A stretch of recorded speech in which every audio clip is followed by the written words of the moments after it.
more. It ends with me. You're good? All right. Sam, 7 under for the day, bogey free. How much confidence does that give you going into the weekend, especially at a place like PGA National? Yeah, I love this place. Last year was the first year I played. I missed it my first couple years on tour.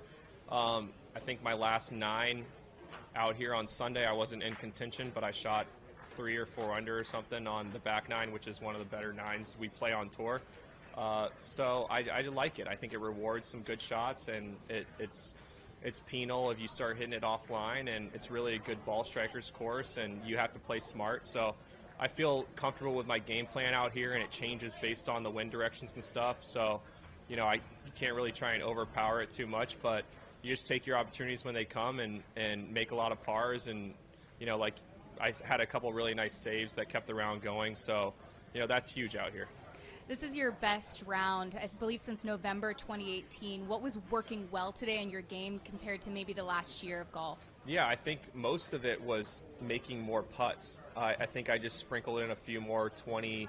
I haven't looked at stats or anything like that, but I've had flashes with the ball striking, and I've had some really good ball striking rounds early in the season on the West Coast swing and stuff. But, matching that up with making some putts is huge, and scrambling when you have to. Like even yesterday, I saved a couple that could have let the round get away. It's just a really fine line. So, I think things don't seem that much different. I think when you play well and you shoot rounds like I did today, it's hard to say because you just I'm not really doing much different, just staying patient and getting off to a good start. I think that's important out here because if you get behind the 8 ball, then you feel like you have to press. That's when you start making bogeys. So I think it's important to get off to a good start and not have to, try and force it. Similar to how Torrey kind of asks for every single part of your game, would you say that this is a venue that requires excellence in every part of your game? Yeah, I think it's very much definitely. You have to. I didn't putt great at Torrey, but I hit it great. I was number 1, I think, in strokes gained approach, and I was up there off the tee too. And it's like when you can't really force it with the ball striking here because you have to still make some putts and scramble. I mean, people talk about the courses like a Torrey or like here, which are really hard ball striking wise, but because they're so hard at some point or another, you're going to have to chip. You're going to have a good bunker game and make some putts. I had made a couple nice little par saves, and that was huge. So I think it gives you confidence because in a place where you can't really fake it with one aspect of your game, it gives me confidence moving forward. The conditions out here are always a storyline. Yesterday you played in the afternoon. How did you fare in the conditions in the morning today versus yesterday? Yeah, I mean, obviously the score is a lot better, but it's just I feel like not much has changed. And this course, it looks like the day's getting kind of nicer and nicer as it goes on. But it's always going to be hard, and it doesn't matter if it's 5 miles an hour wind or 20. It's going to be hard. You can't really get lazy out here.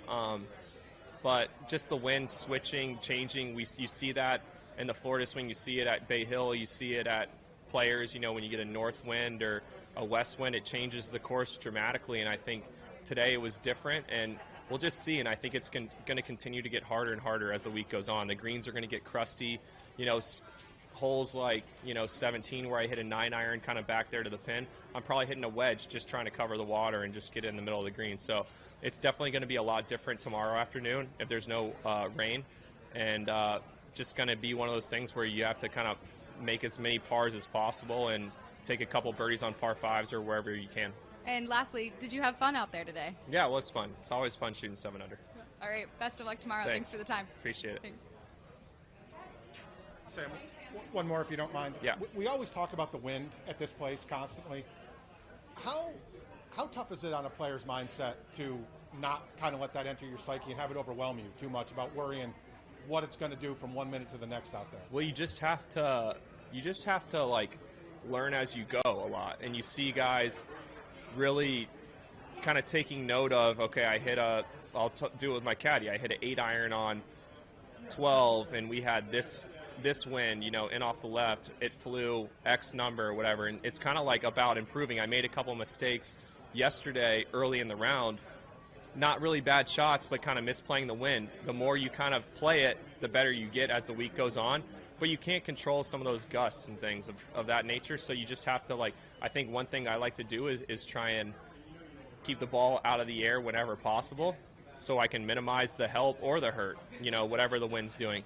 I like to hit a little kind of a cut shot, and I like to kind of carve it into a right to left wind whenever I can, but it's out of your control, and I think as the round goes on, you kind of learn, and you get a feel for it. So I think that's really helped, is just kind of taking note of what I hit on some of the holes and trying to improve as I go. Thank you. Yep.